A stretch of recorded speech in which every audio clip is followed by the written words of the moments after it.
भाई बहन, पति पत्नी, प्रेमिका, मित्र शत्रु, सगे संबंधी इत्यादि संसार के जितने भी रिश्ते नाते हैं सब मिलते हैं, क्योंकि इन सब को हमें या तो कुछ देना होता है या इनसे कुछ लेना होता है। वैसे ही संतान के रूप में हमारा कोई पूर्व जन्म का संबंधी ही आकर जन्म लेता है, जिसे शास्त्रों में 4 प्रकार का बताया गया है।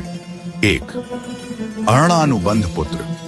पूर्व जन्म का कोई ऐसा जीव जिससे आपने ऋण लिया हो या उसका किसी भी प्रकार से धन नष्ट किया हो, वह आपके घर में संतान बनकर जन्म लेगा।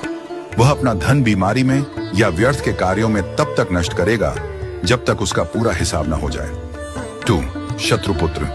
पूर्व जन्म का कोई दुश्मन आपसे बदला लेने के लिए आपके घर में संतान बनकर आएगा। बड़ा होने पर वह माता पिता से मारपीट, झगड़ा करेगा या उन्हें सारी जिंदगी किसी न किसी प्रकार से सताता ही रहेगा। वह हमेशा कड़वा बोलकर उनकी बेइज्जती करेगा और उन्हें दुखी रखकर ही खुश होगा। 3. उदासीन पुत्र। इस प्रकार की संतान न तो माता पिता की सेवा करती है, न ही कोई सुख देती है। वह उन्हें उनके हाल पर मरने के लिए छोड़ देती है।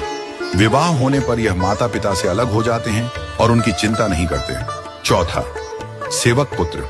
पूर्व जन्म में यदि आपने किसी की खूब सेवा की है तो वह अपनी की हुई सेवा का ऋण उतारने के लिए आपकी सेवा करने के लिए पुत्र बनकर आता है। जो बोया है वही तो काटोगे। यदि अपने माता पिता की सेवा की है तो ही आपकी संतान बुढ़ापे में आपकी सेवा करेगी, वरना कोई पानी पिलाने वाला भी पास न होगा। आप यह न समझें कि यह सब बातें केवल मनुष्य पर ही लागू होती हैं। इन 4 प्रकार में कोई भी जीव आ सकता है। यदि आपने किसी गाय की निस्वार्थ भाव से सेवा की है तो वह भी पुत्र या पुत्री बनकर आ सकती है। यदि आपने गाय को स्वार्थवश पालकर उसके दूध देना बंद करने के पश्चात उसे घर से निकाल दिया हो तो वह ऋणानुबंध पुत्र या पुत्री बनकर जन्म लेगी। यदि आपने किसी निर्दोष जीव को सताया है तो वह आपके जीवन में शत्रु बनकर आएगा।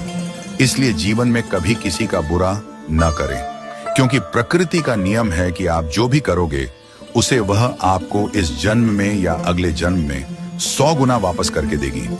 यदि आपने किसी को 1 रुपया दिया है तो समझो आपके खाते में 100 रुपया जमा हो गए हैं। यदि आपने किसी का 1 रुपया छीना है तो समझो आपकी जमा राशि से 100 रुपये निकल गए। जरा सोचिए, आप कौन सा धन साथ लेकर आए थे और कितना साथ लेकर जाओगे।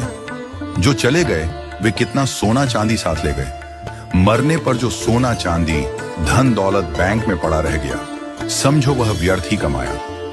औलाद अगर अच्छी और लायक है तो उसके लिए कुछ भी छोड़कर जाने की जरूरत नहीं है, वह खुद ही कमा लेगी। और औलाद अगर बिगड़ी या नालायक है तो उसके लिए जितना भी धन छोड़कर जाओ वह चंद दिनों में सब बर्बाद करके ही चैन लेगी। मैं, मेरा, तेरा और सारा धन यहीं का यहीं धरा रह जाएगा, कुछ भी साथ नहीं जाएगा। साथ यदि कुछ जाएगा भी तो सिर्फ अच्छे बुरे कर्म ही साथ जाएंगे। इसलिए जितना हो सके नेकी करो, सत्कर्म करो।